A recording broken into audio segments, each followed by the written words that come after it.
माझं नाव धर्मा शंकर गंभरे, जिल्हा हिवताप अधिकारी कोल्हापूर। एकंदरीत आपल्याकडे आता हिवताप रुग्ण सन 2013मध्ये 26 हिवतापाचे रुग्ण मिळालेले आहेत।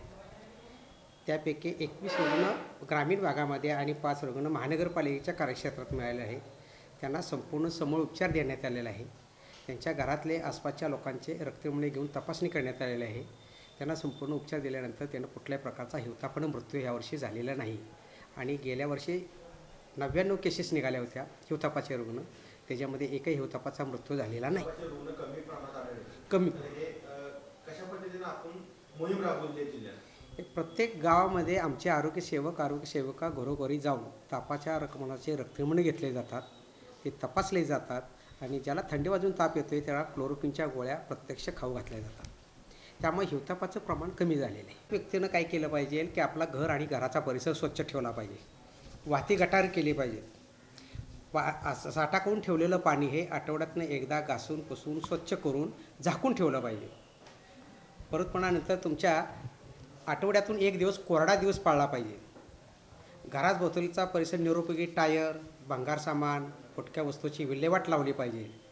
घरातील कूलर, फ्रीजचा डीप फॅन नियमित स्वच्छ केला पाहिजे आणि संडासच्या व्हेंट पाईपला किंवा गॅस पाईपला पातळ कापड किंवा जाळी हे बांधलं पाहिजे की जेणेकरून डासाची निर्मिती होणार नाही।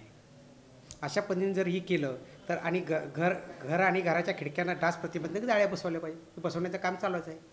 ह्याप्रमाणे जर सर्व ताप रुग्णाचा आपल्याला थंडी वाजून ताप येते अशा लोकांना सरकारी दवाखान्यात लोकांनी कोणताही ताप आल्यानंतर सरकारी दवाखान्याशी संपर्क साधला पाहिजे। त्यामुळे तुमची मोफत तपासणी केली जाणार आहे, मोफत औषध दिलं जाणार आहे आणि त्यामुळे लोकांना ट्रीटमेंट दिल्यानंतर ते लोकांचा हिवताप, चिकनगुन्या, डेंग्यू यामुळे तुमचा आजाराची संख्या वाढणार नाही, ॲटोमॅटिक तुमचे मृत्यूही कमी होणार ना।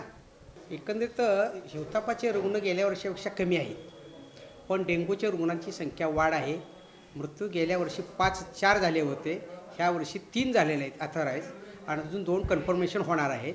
तर त्याप्रमाणे आपल्याकडं डेंग्यूचे रुग्ण मृत्यू होण्याचं प्रमाण हे कोल्हापूर शहरामध्ये जास्त आहे। तर कोल्हापूर शहराच्या प्रत्येक वार्डामध्ये कंटेनर सर्वे, ताप सर्वे करणं, संडासच्या व्हेंट पाईपला, गॅस पाईपला जाळी बांधणं आणि सर्व ताप रुग्णाचा रक्तनमुने घेण्याकरिता महानगरपालिकेनं तिथं वेगळा असा स्टाफ नेमला पाहिजे वॉर्ड वाईज आणि त्याप्रमाणे तिथं सर्वे ॲक्टिव्हिटीज जर चांगल्यापैकी राबवल्या तर ॲटोमॅटिक रुग्णांचं प्रमाण कमी होणार आहे।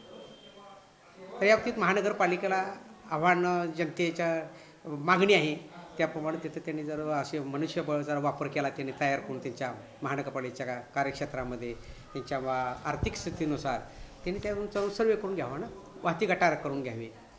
एकंदरीत ताप रुग्णाचा ज्या ठिकाणी तापाचे पेशंट वाढलेले आहेत अशा ठिकाणी काय करतो, 5 दिवसानंतर आपण त्याचं सॅम्पल घेतो, ब्लड सिरम म्हणतात त्याला, ते आपण सेंटिनल लॅब कोल्हापूरला पाठवले जातात।